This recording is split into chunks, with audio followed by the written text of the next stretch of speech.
Hello friends. బాలీవుడ్‌లో controversies అంటే మనకి యూజువల్‌గా ఏం గుర్తొస్తూ ఉంటాయి? Affairs, box office failures, nepotism debates ఇలాంటివి గుర్తొస్తూ ఉంటాయి. అండ్ కొన్ని సార్లయితే పబ్లిక్‌లో ఫైట్స్‌కి సంబంధించిన కాంట్రోవర్సీస్‌ని కూడా మనం బాలీవుడ్‌లో చూస్తూ ఉంటాం.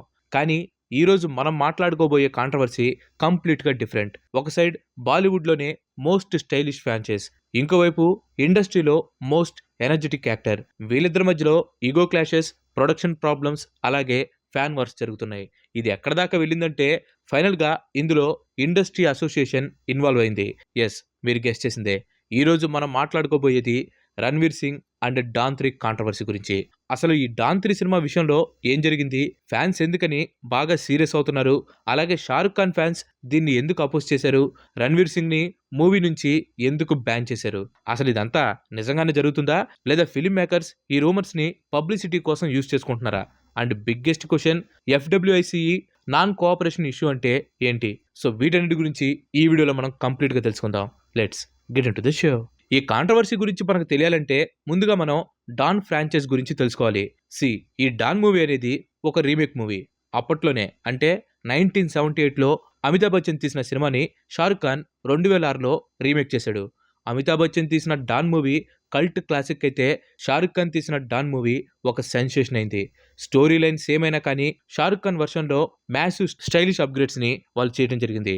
ఎంతలా అంటే ఈ సినిమా చూసేటప్పుడు ఒక హాలీవుడ్ మూవీ చూస్తున్న ఫీలింగ్ వస్తుంది. Especially dialogues, action, background score, Shahrukh Khan attitude అన్నీ ఐకానిక్ స్టేటస్‌ని సంపాదించాయి.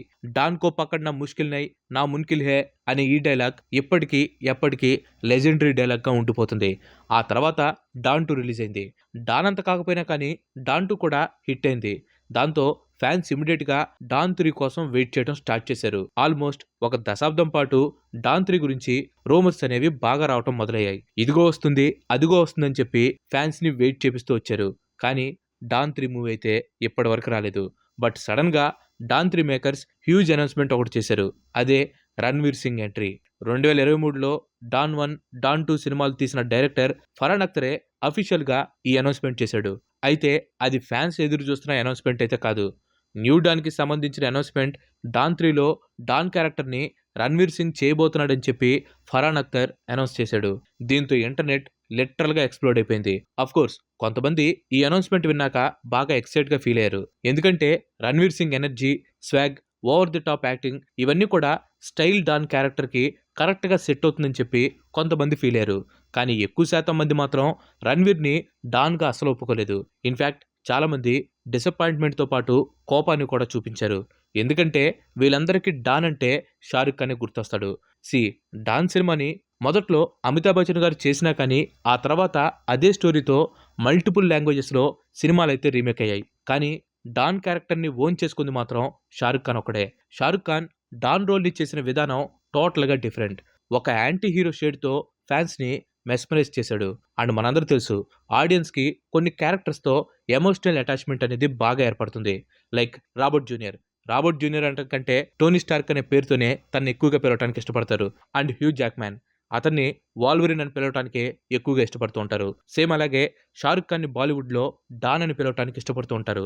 సో దీనివల్ల ఫ్యాన్స్ రణ్వీర్‌ని డాన్ రోల్‌లో యాక్సెప్ట్ చేయలేకపోతున్నారు. అండ్ ఆ యాక్సెప్ట్ చేయకపోవటం అనేది కొంతమందిలో రణ్వీర్ మీద హేట్రేట్‌గా మారిపోయింది. దీంతో ఫ్యాన్ వార్స్ అండ్ ట్రోలింగ్స్ కూడా మొదలయ్యాయి. ఈ హేట్ ఏ రేంజ్‌కి వెళ్ళిందంటే డాన్ ఫ్యాన్స్‌కి, రణ్వీర్ ఫ్యాన్స్‌కి మధ్య ఆన్‌లైన్‌లో వార్స్ అనేవి చాలా ఎక్కువగా అయిపోయాయి. అనౌన్స్‌మెంట్ వచ్చిన వెంటనే హ్యాష్ ట్యాగ్స్ ట్రెండ్ అయిపోయాయి. No SRK, no Don, Ranveer can't replace SRK అంటూ ట్విట్టర్, ఇన్‌స్టాగ్రామ్, రెడిట్ లాంటి ప్రతి సోషల్ మీడియా ప్లాట్‌ఫామ్‌లో ఫ్యాన్ వార్స్ అనేవి జరుగుతొచ్చాయి. పాపం కొంతమందైతే లిమిట్స్ దాటి రణ్వీర్ సింగ్ మీద పర్సనల్‌గా అటాక్ చేయడం కూడా స్టార్ట్ చేశారు.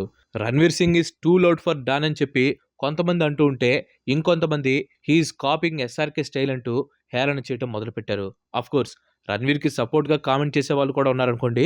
Like 'every generation needs a new Don' అంటూ కొంతమంది రణ్వీర్ సింగ్‌ని డాన్‌గా ఎంకరేజ్ చేసేవాళ్ళు కూడా ఉన్నారు. యాక్చువల్‌గా న్యూట్రల్ ఆడియన్స్‌కున్న బిగ్గెస్ట్ డౌట్ ఏంటంటే డాన్‌గా రణ్వీర్ తన ఓన్ ఐడెంటిటీ క్రియేట్ చేస్తాడా? లేదా ఎస్ఆర్‌కేని ఇమిటేట్ చేస్తాడా అని. అండ్ ఇందాక చెప్పాను కదా! డాన్‌గా ఎస్ఆర్‌కే క్రియేట్ చేసిన ఇంపాక్ట్ అంతా ఇంత కాదు. సో, ఆ ఇంపాక్ట్‌ని క్రియేట్ చేయడం కోసం రణ్వీర్ సింగ్ కాస్తలో కాస్తైనా ఎస్ఆర్‌కే స్టైల్‌ని ఇన్‌స్పిరేషన్‌గా తీసుకున్నా కూడా ఫ్యాన్స్ కంపారిజన్స్ని మొదలు పెడుతూ ఉంటారు. కానీ ఎంత హేట్ వచ్చినా, ఎన్ని డిబేట్స్ వచ్చినా ఫిల్మ్ మేకర్స్ మాత్రం రణ్వీర్ సింగే డాన్ అని చెప్పి ఫిక్స్ చేశారు. ఇన్ఫ్యాక్ట్ ఒక టీజర్ను కూడా రిలీజ్ చేశారు. చూడటానికి టీజర్ స్టైలిష్గానే ఉంది. రణ్వీర్ కూడా లుక్లో డీసెంట్గా అనిపించాడు. కానీ ఈ టీజర్ రిలీజ్ అయ్యాక క్రిటిసిజం అనేది బాగా పెరిగిపోయింది. కారణం టీజర్లో ఆడియన్స్కి ఫియర్ ఫ్యాక్టర్ కనిపించలేదు. షారుఖ్ ఖాన్ డాన్ మూవీ కామ్గా ఉండదు. డేంజర్తో ఎప్పుడు పక్కనే ఉండే ఫీలింగ్ ఇస్తుంది. కానీ రణ్వీర్ సింగ్ వర్షన్లో ఎనర్జీ ఎక్కువ కనిపించిందని చెప్పి ఆడియన్స్ ఫీల్ అయ్యారు. దీంతో ఆడియన్స్ అంతా కూడా this does not feel like Don, this feels like another Ranveer character అని చెప్పి అంటూ మొదలుపెట్టారు. దీంతో టీజర్కి ముందు వచ్చిన క్రిటిసిజం వేరు, టీజర్ రిలీజ్ అయ్యాక వచ్చిన క్రిటిసిజం వేరు. ఒకసారి టీజర్ రిలీజ్ అయితే జనాలు తనని డాన్గా యాక్సెప్ట్ చేస్తారని చెప్పి రణ్వీర్ సింగ్ అనుకొని ఉంటాడు.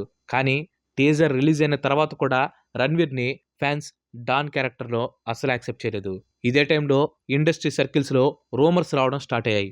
ఒక పక్కన రణ్వీర్ని డాన్గా యాక్సెప్ట్ చేయని ఫ్యాన్స్తో డాన్ 3కి కష్టాలనుకుంటే, ఇదే టైంలో ప్రొడక్షన్ ప్రాబ్లమ్స్ కూడా డాన్ 3కి యాడ్ అయ్యాయి. టీజర్ అయితే రిలీజ్ చేశారు. కానీ ఆ తర్వాత సినిమాకి సంబంధించిన ఏ పని కూడా అస్సలు మొదలు పెట్టలేదు.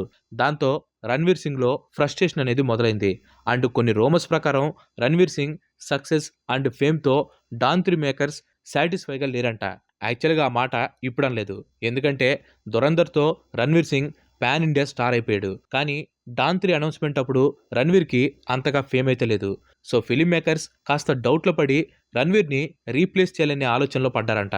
అండ్ ఇంకో విషయం ఏంటంటే డాన్ 3 అనౌన్స్మెంట్ చేసిన తర్వాత ఫిలిం మేకర్స్ స్క్రిప్ట్ విషయంలో కూడా ఒక డెసిషన్కి రాలేదంట. అంటే డాన్ 3కి అసలు ఒక స్క్రిప్ట్ అనేది లేదు. ప్లస్ రణ్వీర్ డాన్ని డార్క్గా మోర్ అగ్రెసివ్గా చూపించాలని చెప్పి అనుకున్నాడంట. కానీ డైరెక్టర్ ఫర్హాన్ మాత్రం డాన్ని తన ఓల్డ్ వర్షన్లోనే చూపించాలని చెప్పి అనుకున్నాడంట. సో ఇలా చాలా క్రియేటివ్ డిఫరెన్సెస్ రావడం, ప్లస్ ప్రొడక్షన్ అదే పనిగా డిలే అవడంతో పాటు ఎప్పుడైతే మేకర్స్ రణ్వీర్ సింగ్ని వేరే యాక్టర్తో రీప్లేస్ చేయాలని చెప్పి అనుకున్నారో, వెంటనే రణ్వీర్ డాన్ 3 ప్రాజెక్ట్ నుంచి తప్పుకున్నాడు. రణ్వీర్ ప్రాజెక్ట్ నుంచి తప్పుకున్నట్లు అఫీషియల్గా ఏం అనౌన్స్మెంట్ అయితే చేయలేదు. రణ్వీర్ సింగ్ తప్పుకున్నాడని చెప్పి ఫస్ట్ ఒక రూమర్ అయితే స్టార్ట్ అయింది. ఆ తర్వాత అదే నిజమైంది. In fact makers and Ranveer Singh ఒక ప్రొఫెషనల్ డిసగ్రిమెంట్తో ప్రాజెక్ట్ నుంచి తప్పుకున్నారని చెప్పి అందరూ అనుకున్నారు. కానీ ఆ తర్వాత ఇది పెద్ద కాంట్రవర్సీకి దారితీసింది. ఫస్ట్ అంతా కామ్గా ఉన్న ఎక్సెల్ ఎంటర్టైన్మెంట్ వాళ్ళు ఇప్పుడు రణ్వీర్ ప్రాజెక్ట్ నుంచి ఎగ్జిట్ అవటం వలన తమకు నష్టం వచ్చిందని చెప్పడం స్టార్ట్ చేశారు. సో తమకు వచ్చిన నష్టానికి కాంపన్సేషన్గా వీళ్ళు 40 నుంచి 45 కోట్ల వరకు రణ్వీర్ సింగ్ నుంచి డిమాండ్ చేశారు. Pre production cost like hotel bookings, overseas trips, అలాగే 200 మంది క్రూ మెంబర్స్కి చేయాల్సిన అగ్రిమెంట్స్, వీటన్నిటిని కలుపుకొని వాళ్ళకైన నష్టాన్ని రణ్వీర్ నుంచి తీసుకోవాలని చెప్పి డైరెక్టర్ ఫర్హాన్ అఖ్తర్, అలాగే producer Ritesh, Federation of Western Indian cinema employees FWICని అప్రోచ్ అయ్యారు. ఈ ఇష్యూ గురించి మాట్లాడటానికి FWIC రణ్వీర్ సింగ్ని మల్టిపుల్ టైమ్స్ రిక్వెస్ట్ చేసిందంట. కానీ రణ్వీర్ సింగ్ నుండి ఎలాంటి రెస్పాన్స్ రాకపోవడంతో May 25, 2026న FWIC రణ్వీర్ సింగ్కి అగెనిస్ట్గా నాన్ కోఆపరేషన్ డైరెక్టివ్ని ఇష్యూ చేసింది. అంటే రణ్వీర్ని ఇండస్ట్రీ నుంచి బ్యాన్ చేసింది. ఈ ఇష్యూని సాల్వ్ చేసుకునే వరకు ఇండస్ట్రీలో ఎవరు కూడా రణ్వీర్ సింగ్తో కలిసి పనిచేయకూడదని చెప్పి ఒక బిగ్ అనౌన్స్మెంట్ అయితే చేసింది. దీంతో సోషల్ మీడియా మొత్తం షాక్ అయిపోయింది. అండ్ ఈ కాంట్రవర్సీలో బిగ్గెస్ట్ విలన్ ఎవరైనా ఉన్నారంటే అది సోషల్ మీడియానే. ఎర్లియర్ సినిమా రిలీజ్ అయ్యాక ఆడియన్స్ ఒపీనియన్ వచ్చేది. కానీ ఇప్పుడు అనౌన్స్మెంట్ స్టేజ్ నుంచే ట్రోలింగ్స్ అనేవి స్టార్ట్ అయిపోతున్నాయి. ఒక టీజర్, ఒక రూమర్, ఒక లీక్, బూమ్, మొత్తం నెరేటివ్ చేంజ్ అయిపోతుంది. ఎస్ఆర్కేని డాన్ ప్లేస్లో రీప్లేస్ చేయడం కష్టమే. షారుఖ్ ఖాన్ చేసినట్లు ఎవరు కూడా డాన్ క్యారెక్టర్ని చేయలేరు. కానీ every good thing must come to an end. ఎంత మంచి వేషం అయినా కానీ ఎప్పుడో ఒకసారి ఖచ్చితంగా ఆగిపోవాల్సిందే. షారుఖ్ ఖాన్ యాజ్ డాన్ కూడా అంతే. ఇప్పుడు మనం హాలీవుడ్లో చూసుకుంటే జేమ్స్ బాండ్ క్యారెక్టర్స్ని ఎంతమంది రీప్లేస్ చేశారు. సేమ్ ఇది కూడా అలాంటిదే. రణ్వీర్ మంచి యాక్టరే అండ్ అఫ్ కోర్స్ కొద్దిగా ఎనర్జెటిక్గా కూడా ఉంటాడు. బట్ యాక్టింగ్ పరంగా చూసుకుంటే తను చాలా మంచి యాక్టర్. దురంధర్లో మీరు చూసే ఉంటారు. అండ్ మేబీ డాన్ క్యారెక్టర్ని ఎస్ఆర్కే అంత కాకపోయినా కానీ తన స్టైల్లో తను బాగానే చేసేవాడేమో.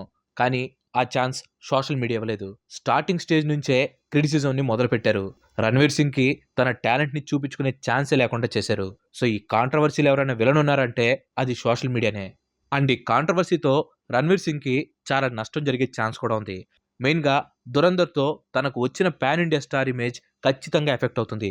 ప్లస్ ఇష్యూ రిజాల్వ్ అయ్యేదాకా రణ్వీర్ ఒప్పుకున్నా కూడా ఏ సినిమా చేయడానికి ఉండదు. అండ్ ఒప్పుకున్న సినిమాలు చేయకపోతే మిగతా ప్రొడక్షన్స్ కూడా పెద్ద నష్టం జరుగుతుంది. ప్రెజెంట్ అయితే రణ్వీర్ దీని గురించి డైరెక్ట్‌గా అయితే రెస్పాండ్ అవ్వలేదు. బట్ అతని టీం మాత్రం ఒక స్టేట్మెంట్‌ని అయితే ఇష్యూ చేసింది. బట్ ఈ స్టేట్మెంట్‌లో ఇష్యూ గురించి ఎలాంటి క్లారిటీ అయితే ఇచ్చినట్లు అనిపించలేదు. అండ్ ప్రెజెంట్ ఉన్న సిట్యుయేషన్ బట్టి రణ్వీర్ సింగ్ కాంప్రమైజ్ అయ్యి కాంపెన్సేషన్ కట్టడం తప్ప ఇంకొక ఆప్షన్ అయితే లేదు. ఎందుకంటే ఈ బ్యాన్ వలన రణ్వీర్ సింగ్‌కి జరిగే నష్టం అతను కట్టే కాంపెన్సేషన్ కంటే చాలా అంటే చాలా ఎక్కువ. లేదంటే ఫెడరేషన్ వాళ్ళతో కూర్చొని మాట్లాడి డాన్ 3లో యాక్ట్ చేయడానికి అటు రణ్వీర్, ఇటు ఫిల్మ్ మేకర్స్ ఒప్పుకుంటే మాత్రం డాన్ 3ని మనం చూడొచ్చు. కానీ ఇంత కాంట్రవర్సీ జరిగిన తర్వాత కూడా కలిసి ఒక ప్రాజెక్ట్ మీద పనిచేస్తారా లేదనేది మనం వెయిట్ చేసి చూడాల్సిందే. అండ్ ఇన్ కేస్ ఇదంతా కూడా డాన్ 3 హైప్ కోసమే చేస్తే మాత్రం ఆడియన్స్ రియాక్షన్ ఇంకోలాగా ఉంటుంది. సో రణ్వీర్ సింగ్ ఏం చేస్తాడనేది we have to wait and see. So మీరేమనుకుంటున్నారో ఖచ్చితంగా కింద కామెంట్ చేయండి. Thanks for watching. ఈ వీడియో కనుక మీకు నచ్చినట్లయితే లైక్ చేయండి, షేర్ చేయండి. అండ్ అలాగే మన నెక్స్ట్ ఎపిసోడ్ మిస్ కావద్దు అనుకుంటే మన ఛానల్కి తప్పకుండా సబ్స్క్రైబ్ అవ్వండి. ఇంకో మంచి ఎపిసోడ్లో మళ్ళీ కలుద్దాం. Till then bye bye. Have a nice day.